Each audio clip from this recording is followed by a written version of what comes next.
dari kelompok 3 mempersembahkan materi kami yang berjudul Lingkungan Pemasaran.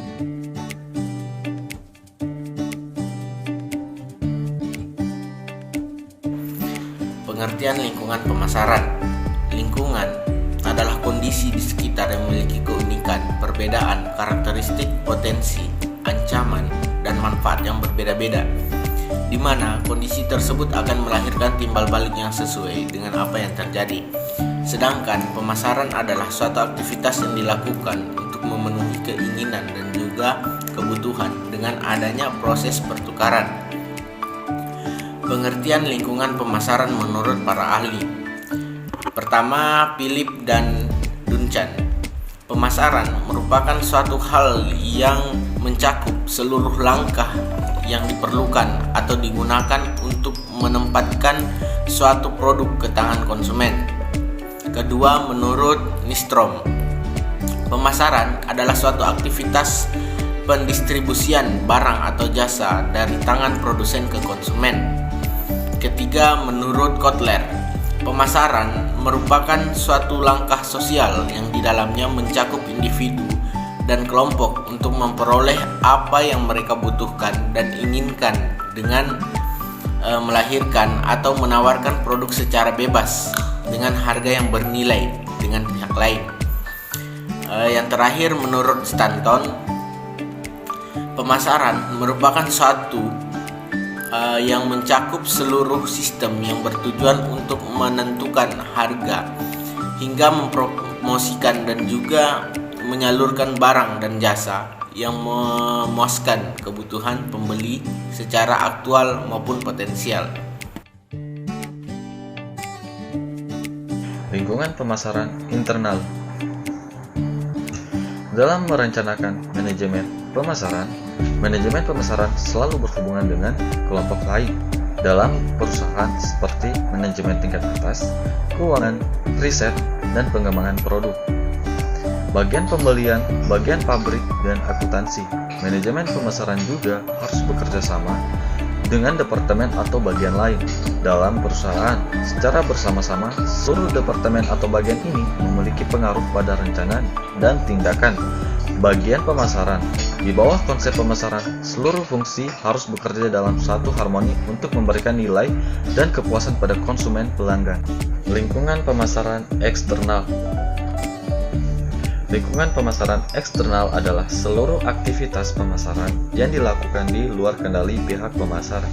Berbagai pengaruh tersebut akan memaksa para pemasar agar mampu menyesuaikan arah dan juga strategi agar bisa terus berjuang di tengah lingkungan yang tidak menentu.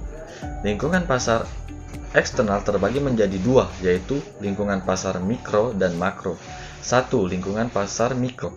Lingkungan pasar mikro ini terbagi menjadi beberapa aspek pendukung perusahaan, yaitu aspek penyedia, aspek pemasaran, aspek pelanggan, aspek pesaing, dan aspek masyarakat. Baik, selanjutnya kita akan membahas tentang lingkungan pemasaran makro. Lingkungan makro adalah kekuatan masyarakat yang lebih luas dan mampu mempengaruhi lingkungan mikro pemasaran atas suatu perusahaan yang memiliki pengaruh terhadap pemasar secara tidak langsung. Terdapat 5 macam lingkungan makro, yaitu yang pertama, lingkungan demografi.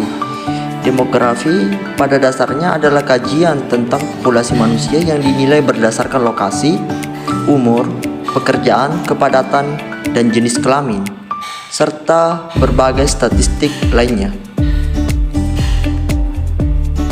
Demografi adalah salah satu faktor yang mempengaruhi sangat besar atas kegiatan pemasaran karena kegiatan pemasaran selalu melibatkan masyarakat. Dari sanalah akan membentuk pasar dengan syarat memiliki uang dan keinginan untuk membelanjakan uang tersebut. Untuk itu, seorang pemasar harus aktif dalam memonitor perkembangan demografi. Kedua, lingkungan ekonomi. Lingkungan ekonomi akan mempengaruhi faktor daya beli dan pola pembelanjaan dari konsumen. Daya beli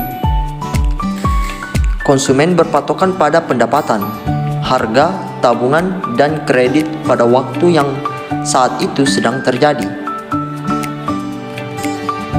Pihak pemasar harus memahami kecenderungan utama dalam hal pendapatan masyarakat dan harus sadar adanya pola pembelanjaan yang berubah-ubah tersebut. Baik, selanjutnya yang ketiga yaitu lingkungan sosial budaya. Lingkungan budaya terdiri dari lembaga dan kekuatan lain yang mampu mempengaruhi nilai dasar, persepsi, preferensi, dan perilaku masyarakat setempat.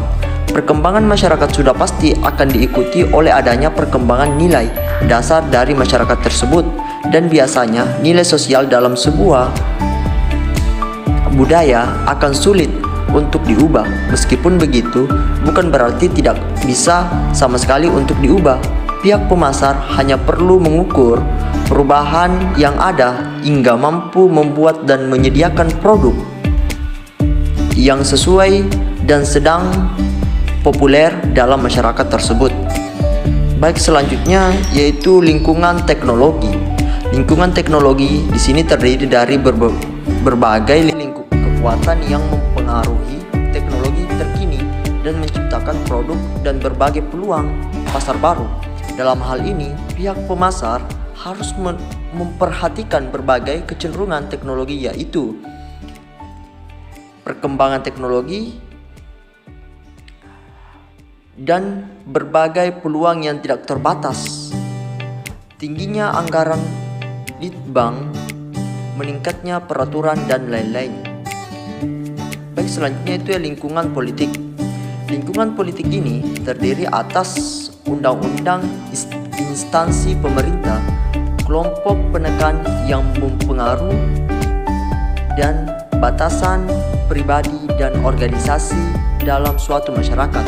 Beberapa kecenderungan utama politik yang mampu mempengaruhi manajemen pemasaran. Yang pertama adalah undang-undang yang mengatur pemerintah dan adanya perubahan dalam pelaksanaan undang-undang serta perkembangan kelompok pembela publik.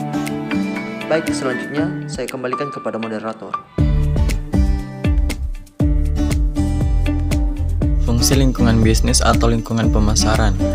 Berikut adalah beberapa fungsi dari lingkungan pemasaran. Yang pertama, penting untuk perencanaan. Pemahaman tentang lingkungan eksternal dan internal sangat penting untuk perencanaan masa depan.